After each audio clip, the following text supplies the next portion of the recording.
Imagine going to space in a cutting-edge spacecraft, and then finding out you can't go home in it.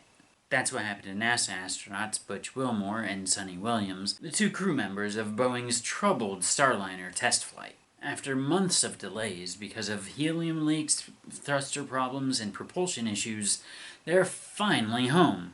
Just not in the craft that they left in. Today we're breaking down why the Boeing Starliner failed to bring them back, what Butch and Suni accomplished after being stranded by the Starliner and their stay on the ISS extended, and the physics behind Dragon Crew 9's safe return to Earth. So let's dive in, because spaceflight is never easy.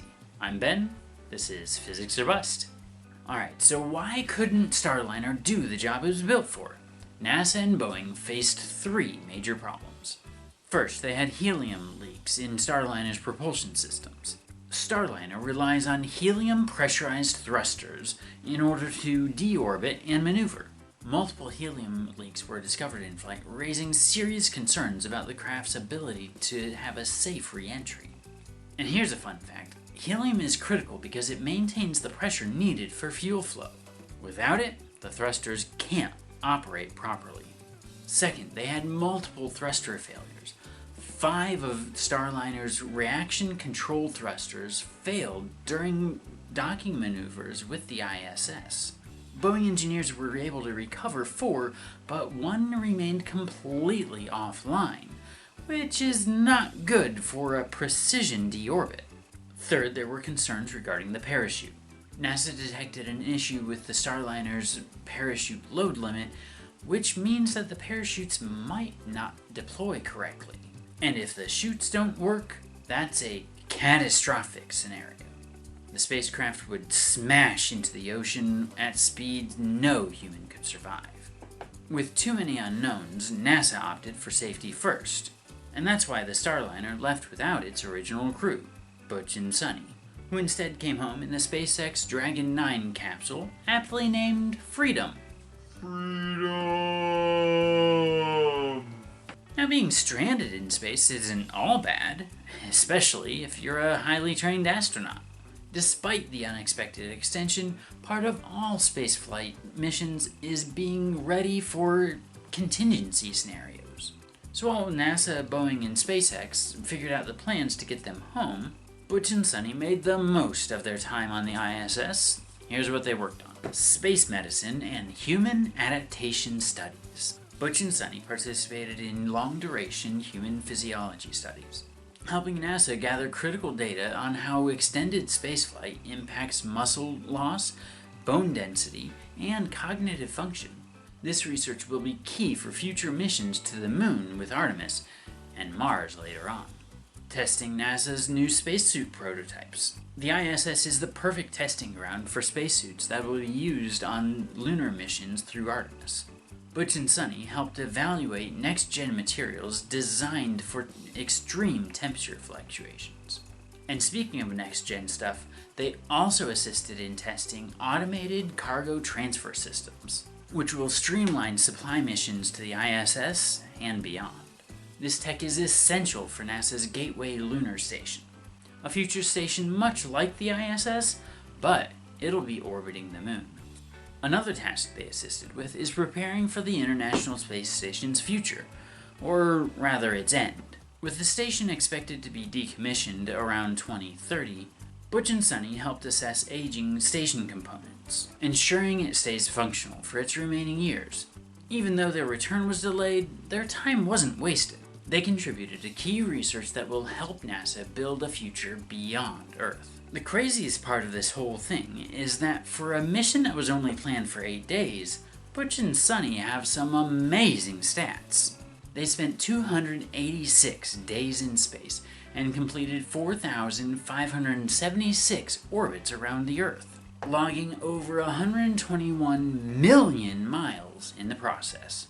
Suni Williams has now logged 608 days in space on her 3 flights, which is the second most number of days in space by an American astronaut. And Butch Williams has logged 464 days in space on his 3 flights, which means he's been in space practically a year and 3 months in total.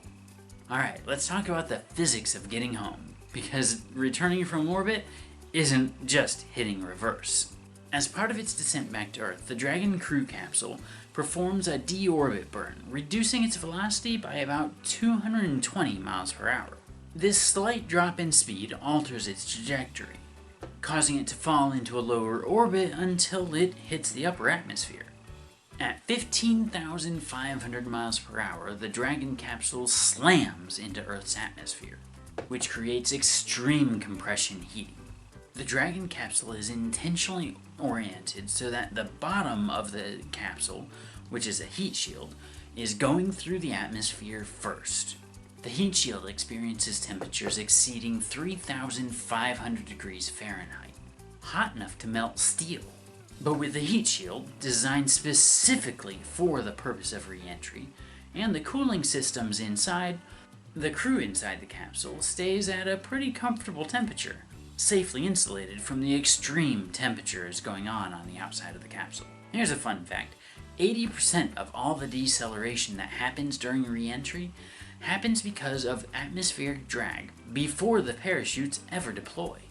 At 18,000 feet, Dragon deploys 2 drogue parachutes to help with stabilizing the descent. At 6,000 feet, the main parachutes deploy, slowing the craft down to about 15 miles per hour before splashdown. And even though Starliner's parachutes did work correctly and the crew probably would have been safe with the re-entry that did happen, it just wasn't worth the risk. Dragon's parachutes, on the other hand, are fully certified and proved reliable once again, facilitating a safe landing for Butch, Suni, Nick, and Alec to be safe home on Earth again. SpaceX's Crew Dragon has one of the most well-tested, reliable re-entry systems ever. It's no wonder NASA trusted it to bring these astronauts home. So what happens now?